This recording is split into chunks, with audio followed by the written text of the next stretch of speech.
e cambiamo anche lingua. Je suis très content que Michel Audin est là.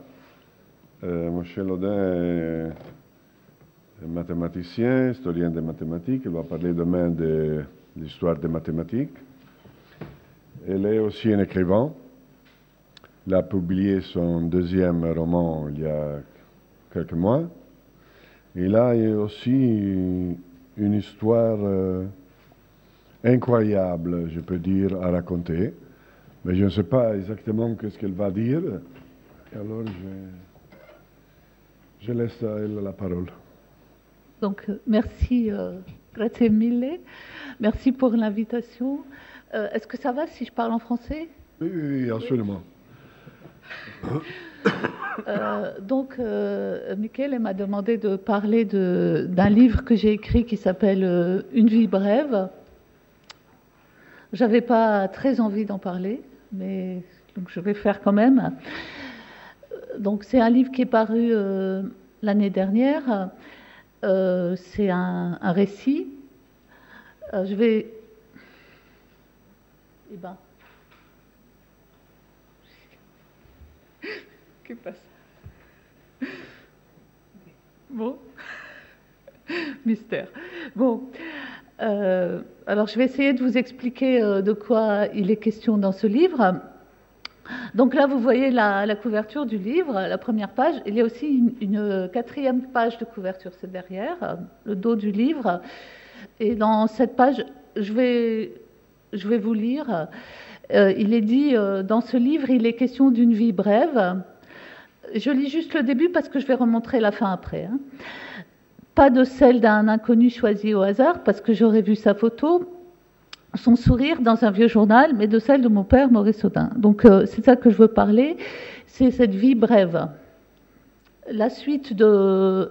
Si vous n'avez pas lu, c'est pas grave parce que je vais le remontrer après. Voilà, donc la vie brève, c'est inspiré, le titre est inspiré des Brief Lives d'un écrivain anglais qui s'appelait John Aubrey, qui a vécu au XVIIe siècle. Et ce monsieur Aubrey a écrit toute une série de Brief Lives, qui sont des très courtes biographies. Le principe de ces biographies est le suivant. Il rappelle très rapidement la vie de la personne dont il parle, et après, il essaye de la présenter, de présenter cette personne de façon plus précise pour le lecteur avec une courte anecdote. Donc, en particulier, il a écrit une Brief Life de Thomas Allen, qui était un mathématicien anglais qui a vécu un peu de temps avant lui. Donc, il a juste rappelé que M. Allen était un mathématicien, et après, il a raconté une très courte histoire, l'histoire de la montre de M. Allen. C'est pas très...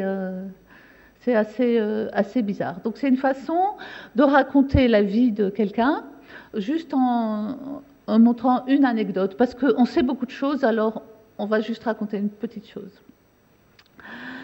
Alors, j'avais déjà utilisé cette méthode, la méthode de John Aubrey, pour un article dont je vais vous parler, que j'avais écrit sur la revue en ligne Images des mathématiques. Donc, ceci est de la publicité pour une revue en ligne qui s'appelle donc Images des mathématiques et qui est publiée en France, d'ailleurs en collaboration avec une revue italienne, Analode. On a pas mal de traductions simultanées.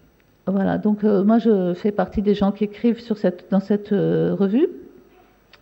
Et j'avais écrit un article sur le mathématicien allemand Max Dehn, qui était aussi dans le style Brief Life. Alors je vais vous expliquer en quel sens c'était une Brief Life. Donc Max Dehn est un mathématicien allemand du XXe siècle. Et ce que j'ai raconté dans cet article, ce n'est pas toute sa vie, mais c'est deux choses de sa vie. La première chose, c'est que Max Dehn est le premier mathématicien à avoir résolu un problème de Hilbert. Donc, il a résolu le troisième problème de Hilbert, tout de suite après la liste des problèmes de Hilbert.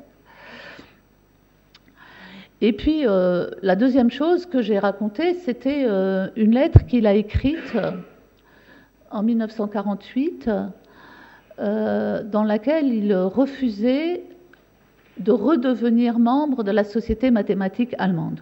Donc, l'histoire de Max Dehn est la suivante.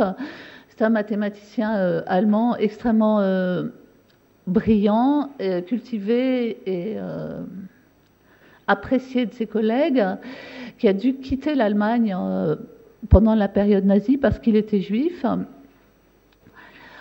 Il a mis longtemps à comprendre qu'il devait partir parce qu'il avait été blessé pendant la Première Guerre mondiale et donc il pensait qu'il pouvait rester en Allemagne.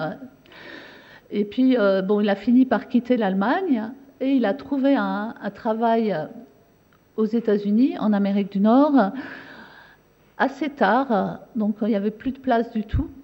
Et il a pris une toute petite place, une place dans un tout petit collège. Il a enseigné les mathématiques et la philosophie, et il était très content d'être là, en fait. Il aurait préféré être en Allemagne, bien entendu, mais vu les conditions, les circonstances, il était très content dans son petit collège. Et en 1948, il a reçu une lettre de la Société mathématique allemande, lui demandant de redevenir membre de la DMV, comme ça s'appelle. Et il a répondu non. Et il a expliqué pourquoi. Et c'était donc ça l'anecdote que je racontais dans cette histoire, si on peut appeler ça une anecdote. Donc il a expliqué qu'en 1938, la DMV avait pris la décision collective d'exclure tous ses membres mathématiciens juifs et qu'il ne voyait pas qu'est-ce qui empêcherait qu'une chose pareille se reproduise. Certainement pas avec les juifs, mais avec peut-être les noirs ou peut-être avec les communistes, ce qui est effectivement ce qui s'est passé avec les Berufsverbot en Allemagne. Voilà, donc l'idée de la vie brève était quelque chose que j'aimais bien parce que c'était, d'un point de vue historique et littéraire, c'était intéressant de juxtaposer la solution du troisième problème de Hilbert et puis cette position par rapport à la société mathématique allemande. C'est une brief life. Voilà, donc j'avais choisi deux événements. Alors en fait, quand j'ai écrit le livre Une vie brève, c'était un problème complètement différent, parce que je vais vous expliquer la situation plus en détail, bien sûr, mais le point n'était pas de sélectionner deux événements marquants, mais c'était le fait que c'était une biographie dans laquelle les éléments en question manquaient. En fait, il y avait des choses qui manquaient et j'ai essayé de reconstituer quand même cette biographie. Alors, je vais vous expliquer ça. Donc, la personne dont il est question dans cette biographie, c'est un mathématicien français qui s'appelait Maurice Audin et qui était, bon, par ailleurs, mon père. Alors, il y a une petite ambiguïté dans cette histoire. C'est que ce que j'explique dans ce texte que vous voyez là, c'est que je ne veux pas parler de la mort de cet homme, mais je veux parler de sa vie. Donc, et puis si je veux vous expliquer pourquoi, en fait, ce que je suis obligée de faire, c'est de vous parler de sa mort. C'est pour ça que je ne voulais pas en parler, mais bon. Donc je vais vous expliquer ça. Voilà, donc c'est un mathématicien donc, qui s'appelait Maurice Audin, ça j'ai dit. La vie, dans ce sens-là, dans ce cas-là, la vie elle-même est brève, puisqu'il est né en 1932, il est mort en 1957. Donc comme vous êtes sûrement capable de faire la soustraction, ça veut dire qu'il avait 25 ans quand il est mort, ce qui est quand même assez jeune. Donc c'est effectivement une vie brève. Alors il faut que je vous explique pourquoi on parle des années 1950 comme tout à l'heure, mais pas de la même façon. Voilà, donc il est question de quelque chose qui s'appelle, qu'on a appelé l'affaire Audin. Donc, je vais vous en parler parce que peut-être que vous ne connaissez pas. Et dans cette affaire, ce qui s'est passé, c'est une disparition. Donc c'est ça que je vais expliquer. Donc, je vais essayer de vous expliquer ce qui s'est vraiment passé. Donc, l'affaire Audin, c'était le titre d'un livre qui est paru en 1958, qui est écrit par Pierre Vidal-Naquet, et qui raconte ce qu'on sait de la mort de Maurice Audin. Alors, je vais vous rappeler ça.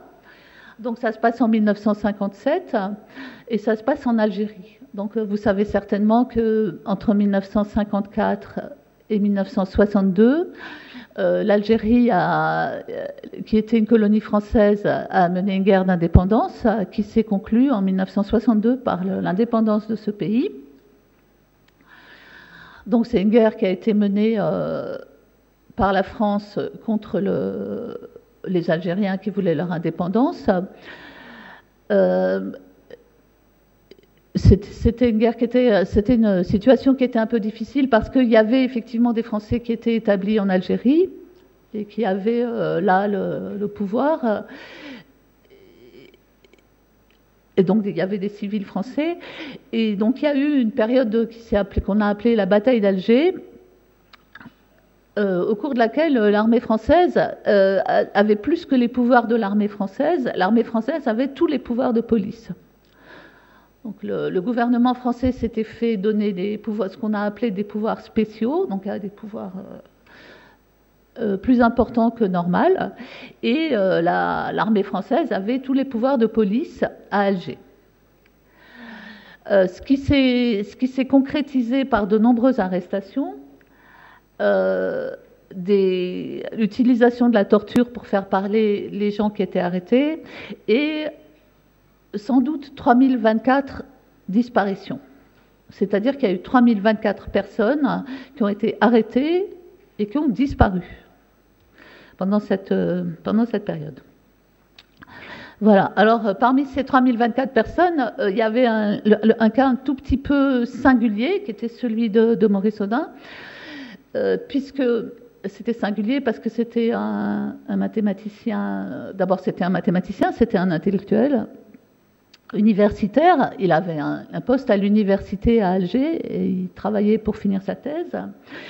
Il était militant du Parti communiste algérien, qui était un parti assez étonnant dans lequel il y avait des gens de toutes origines et de toutes religions, et surtout beaucoup de gens sans religion, et qui avaient pris position pour l'indépendance de l'Algérie. Certains d'entre eux avaient rejoint le Front de libération nationale algérien dans le Maquis, d'autres militaient de façon théorique, politique. Voilà, et donc mon père faisait partie de cela. Donc il a été arrêté en juin 1957, on sait qu'il a été torturé, et puis il a disparu, comme les autres. Sauf que, dans son cas, comme c'était un intellectuel, il avait une épouse qui était capable d'écrire des lettres et sa femme, donc ma mère, a remué, a écrit des lettres, des centaines de lettres à des tas de gens, et donc cette affaire est devenue, on en a entendu parler, alors que les autres on en a moins entendu parler, et du coup cette histoire est devenue un symbole de la lutte contre la torture, y compris en France métropolitaine. Voilà, donc ça c'est l'histoire dont je ne veux pas parler. Et donc je vous ai raconté. Ça, cette lutte contre la torture s'est concrétisée par deux choses. D'abord, une soutenance de thèse in absentia, c'est-à-dire que Laurent Schwartz, donc vous avez sans doute tous entendu parler de Laurent Schwartz, qui était un mathématicien français à l'époque très célèbre, puisqu'il avait eu la médaille Fields peu de temps avant pour avoir inventé la théorie des distributions. Laurent Schwartz était le mathématicien français qui... c'était pas lui qui avait dirigé la thèse, parce que la thèse avait été dirigée par René de Possel à Alger, mais c'était le mathématicien français qui était le référent de Maurice Audin en France. Donc après sa disparition qui a eu lieu donc au mois de juin, au mois de décembre, Laurent Schwartz a organisé la soutenance de la thèse. La thèse était à peu près finie, donc il a organisé une soutenance de thèse à la Sorbonne, qui a été un événement assez marquant pour les intellectuels parisiens à l'époque, puisqu'il y avait dans la salle beaucoup de monde, et en particulier l'écrivain François Mauriac, qui en a parlé dans le journal après, donc c'était assez célèbre. Bon, la photo est un peu sinistre, parce que ce que vous voyez sur la photo, c'est ma mère et mes grands-parents et tous les gens à la fin de la soutenance de la thèse. Donc bon, passons sur cette photo. Et donc l'armée française s'est aperçue assez rapidement que ça avait été une erreur de s'attaquer et de tuer quelqu'un dont on pouvait parler comme ça, pas comme les autres Algériens dont on ne parlait pas. Et l'armée française a prétendu que mon père s'était évadé. Donc elle a mis en scène une évasion. Et Pierre Vidal-Naquet a mené une enquête. Donc Pierre Vidal-Naquet était à l'époque un très jeune historien. Il avait le même âge que mes parents, c'est-à-dire 25 ans. Et il a mené une enquête très précise. Et il a démontré que cette évasion n'avait pas eu lieu. Et il a publié ce livre avec l'aide des éditions de Minuit, l'affaire Audin, en 1958, qui est l'autre, à part la soutenance de thèse, qui est l'autre événement qui a rendu cette affaire célèbre. Et bon, pour ce qui intéresse la suite de cette histoire, aujourd'hui, on ne sait toujours pas exactement ce qui s'est passé dans cette histoire. Bon, voilà, donc moi j'ai été élevée avec cette chose-là et l'histoire de cette disparition, et j'ai jamais entendu parler que de la disparition de mon père, donc j'ai décidé d'écrire ce livre pour ne pas parler de sa mort, mais pour parler de sa vie. Donc c'était absolument pas ce que je viens de vous raconter n'est absolument pas ce dont je voulais parler dans ce livre. Voilà, donc, alors dans ce livre, j'ai essayé de reconstituer une biographie. Donc c'est exactement le contraire que des brief lives, parce qu'il ne s'agit pas de choisir des choses, mais il s'agit au contraire de trouver tout ce qu'on peut raconter sur un sujet. Donc il reste peu de traces, et voilà. Donc c'est ce que j'ai raconté. Alors bon, moi j'avais pas mal d'expérience parce que j'ai écrit pas mal de livres. Bon, c'est pas tout. J'ai écrit pas mal de livres de mathématiques et autres, et d'histoire des maths. Et donc en particulier en histoire des mathématiques, j'ai écrit quelques livres dans les dernières années qui avaient un rapport au sens où c'était aussi de l'histoire des mathématiciens du XXe siècle. Et en particulier, les gens les mathématiciens que j'ai mentionnés à propos de la thèse de mon père, c'est-à-dire René de Possel et Laurent Schwartz, c'était des membres de Bourbaki, du groupe Bourbaki, et j'ai écrit des choses sur le groupe Bourbaki. J'ai écrit aussi un tout petit livre sur un mathématicien qui s'appelait Jacques Felbaud et qui est mort, lui, en déportation pendant la Deuxième Guerre mondiale. Et tout ce travail, y compris donc l'édition de la correspondance entre Henri Cartan et André Weil, tout ce travail, c'était un travail qui a fait que d'abord je connais très bien le milieu des mathématiciens français du XXe siècle, et puis en particulier tout ce groupe autour de Bourbaki, duquel finalement mon père était un élève, puisqu'il avait travaillé avec René de Possel, qui était un des membres fondateurs de Bourbaki. Il avait rencontré Henri Cartan et il avait parlé surtout avec Schwartz. Voilà. Donc j'avais pas mal d'habitude de ces choses-là. Donc il a fallu que je passe du niveau... enfin bon, en même temps c'était mon père, donc c'était pas si facile. Voilà, donc j'ai utilisé ça. Alors dans les contextes, il n'y avait pas que les mathématiques, hein. Il y avait un autre problème. C'était que cette histoire s'est passée à Alger en 1957, et Alger, comme était cette ville en 1957, c'est aussi quelque chose qui a disparu.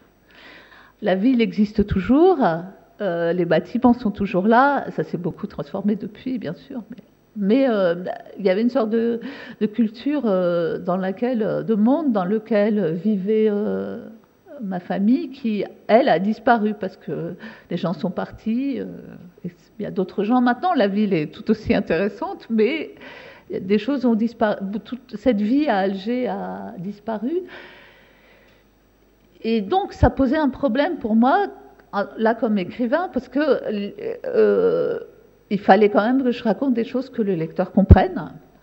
Et puis, surtout, je voulais que les lecteurs développent une sympathie ou une empathie avec le personnage qui était dans le livre. Et donc, il fallait une sorte de connivence. Que je trouve des choses dans cette vie que le lecteur puisse reconnaître et pour pouvoir s'identifier avec le personnage et le trouver sympathique et intéressant. Voilà. Alors bon, donc j'ai utilisé les choses là et quelques références littéraires dont je parle très brièvement. Donc j'ai évidemment beaucoup utilisé le livre de Georges Perec, W ou le souvenir d'enfance, qui commence comme ça. Je n'ai pas de souvenir d'enfance, dit Perec. Je n'ai pas de souvenir d'enfance, dit-il, et il raconte ses souvenirs d'enfance. Donc je trouvais ça assez intéressant parce que, oui, peut-être que ce que j'ai pas dit, c'est que en 1957, moi j'avais 3 ans, donc mes souvenirs sont assez, comment dire, ténus. Voilà, j'ai utilisé beaucoup le livre de Georges Perec, je me souviens, parce qu'il y a beaucoup d'éléments là-dedans, beaucoup d'exemples là-dedans, qui permettaient justement d'établir cette connivence que je voulais établir avec le lecteur. Donc il y a beaucoup de je me souviens dans Une vie brève.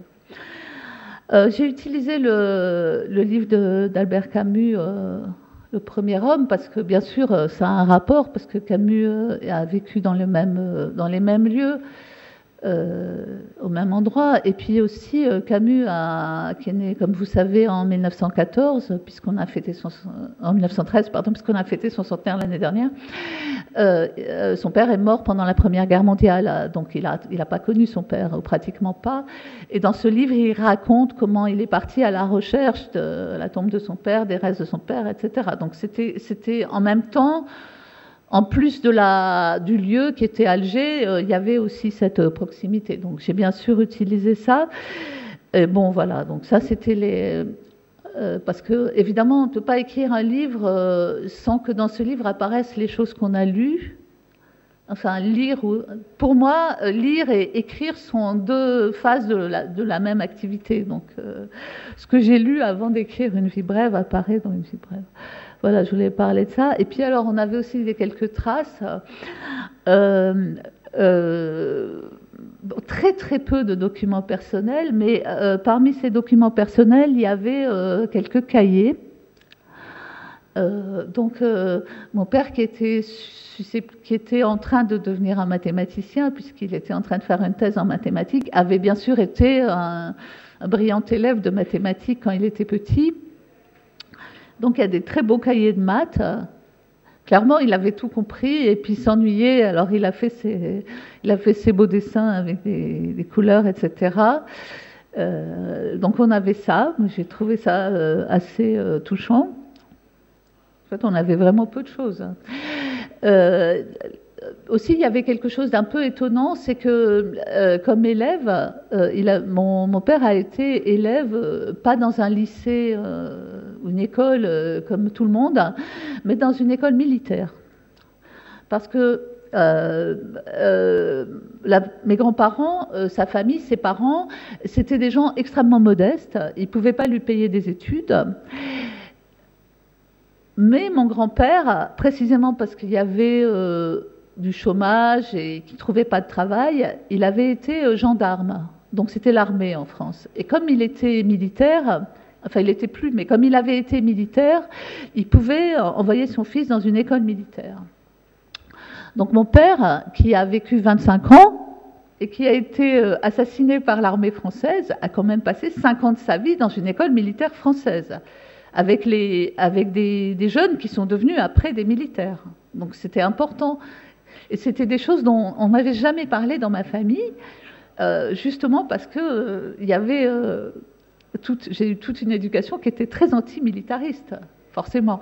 Donc, c'est des choses que j'ai dû aller chercher et découvrir pour écrire ce livre. Et bon, voilà, ça, c'est des mathématiques, comme on faisait dans les écoles, toutes les écoles, y compris les écoles militaires. Voilà, on avait aussi quelques photographies. Alors cette photo est une photo, quand mon père a disparu et que ma mère a essayé de faire de la publicité à ça, des journalistes lui ont demandé une photographie, et alors elle a donné cette photo-là. Alors je vous montre cette photo, pas parce que le bébé c'est moi, mais parce que j'ai appris, pendant que j'écrivais ce livre, j'ai appris que cette photo avait été choisie par ma mère parce qu'il a la tête baissée, et qu'on ne le voit pas bien, et qu'elle avait peur qu'il se soit vraiment évadé et qu'on puisse le reconnaître, et elle ne voulait pas qu'on puisse le reconnaître. C'est une histoire... ce que je trouve terrible dans cette histoire, c'est que j'ai appris ça quand j'ai écrit ce livre. Mais pas, je ne le savais pas avant. Enfin, bon. Donc, bon, voilà, on avait ça. Donc, il y avait quelques traces. Il y avait des carnets de comptes. Donc, un carnet de comptes, c'est un carnet où vous écrivez... Voilà, j'ai acheté le journal, des cigarettes, et vous écrivez tout ce que vous avez acheté. Ça, voilà, donc vous lisez ça, et puis il y a un moment où vous prenez ce carnet qui est juste un document, et puis vous le transformez en texte littéraire, et puis vous apprenez des choses dans la transformation. Il achète du café, il n'achète pas de lait, c'est qu'il boit son café noir. Il achète des cigarettes, il achète tel journal, voilà. Donc, en fait, vous pouvez transformer un document brut en texte littéraire, et là, et dans cette transformation, vous apprenez quelque chose. Voilà, donc c'est un peu ce à quoi j'ai travaillé pour écrire ce livre. Des lettres personnelles, il y en avait très peu, mais par exemple, il y avait une lettre... un brouillon de lettres à un mathématicien, donc la correspondance entre mathématiciens. Alors moi, ça c'est le truc que je connais bien. Donc à ce moment-là, quand j'ai écrit ce livre, j'ai dû changer de position tout le temps. Donc j'étais sa fille, j'étais une historienne, j'étais une écrivaine. Et puis là, je suis devenue, en lisant les lettres de mathématiques, là je suis devenue tout simplement une collègue. Donc, je suis une mathématicienne, je lis les lettres d'un autre mathématicien, et voilà, là, je comprends tout, je suis... Donc voilà, c'était un travail assez intéressant parce que ça mélangeait pas mal d'aspects. Et bon, et puis il y a les mathématiques, bon, vous n'êtes pas supposé lire, donc j'ai montré cette... donc il y a eu quelques articles de mathématiques, en fait des notes au compte-rendu de l'Académie des sciences, puisque c'était ce qu'on faisait à l'époque avant de soutenir sa thèse. J'ai pris celle-là parce qu'elle est parue le 12 juin 1957, c'est-à-dire que le jour où elle est parue, c'est ce qui a marqué, séance du 12 juin 1957, le jour où elle est parue, il avait déjà été arrêté, donc c'est quasiment une note posthume. Je pense qu'il n'était probablement pas déjà mort, mais il avait déjà été arrêté. Donc, il est question de transformation linéaire qui vérifie une condition de Fredholm. Pour ceux d'entre vous qui sont mathématiciens, ce sont des travaux qui portent sur des choses qu'on a appelées juste après le théorème de l'indice. Donc, c'est des applications linéaires en dimension infinie entre espaces de Fredholm, qui ont la propriété de Fredholm. Et Laurent Schwartz, qui après a fait des séminaires que vous savez peut-être sur ce sujet, c'est-à-dire sur le théorème de l'indice, a dit que, en fait, quand mon père était venu le voir avec ces questions qui lui avaient été posées par René de Possel, il n'avait jamais pensé à des théorèmes d'indice. Donc c'était des mathématiques qui étaient très actuelles à l'époque. Après, bien sûr, ça a été dépassé, et puis comme... lui, il était mort, il n'a pas continué, mais c'est vraiment des choses qui étaient plus qu'actuelles à l'époque. Donc ça, c'est intéressant. Voilà, donc ça, c'était la dernière note. Bon, voilà, c'est complètement standard. Une note au compte-rendu avec le titre, le résumé, l'auteur et le présentateur. Voilà. Et donc, bon, peut-être, je ne vais pas vous en dire beaucoup plus là-dessus. Surtout que c'est un peu trop long. Et donc voilà, j'ai écrit ce livre donc qui raconte cette vie. Je voulais juste faire aussi un tout petit peu plus de publicité pour l'autre livre dont a parlé Michele tout à l'heure, qui est paru cette année. Donc, Une vie brève, c'était pas un roman, c'est un récit. Donc, il y a un autre livre qui est paru dans la même collection cette année, qui s'appelle 121 jours. Je veux juste dire 2 mots, parce que quelqu'un m'a dit qu'il l'avait pas encore lu et qu'il voulait pas que j'en parle. Mais juste 2 mots. En fait, celui-là est un roman. C'est écrit dessus, roman, mais en fait, il est complémentaire. C'est-à-dire, ce sont 2 livres sur les mathématiciens français du XXe siècle, même si dans 121 jours, il y a aussi des Allemands. Et ce sont 2 livres qui sont complémentaires. Donc, et c'est... Alors, pour finir, je vais quand même dire, c'est des livres dans lesquels il est question de mathématiques et de mathématiciens, mais je voudrais juste dire que j'ai aussi utilisé des mathématiques pour écrire ces livres, pour la forme. Et j'arrête là.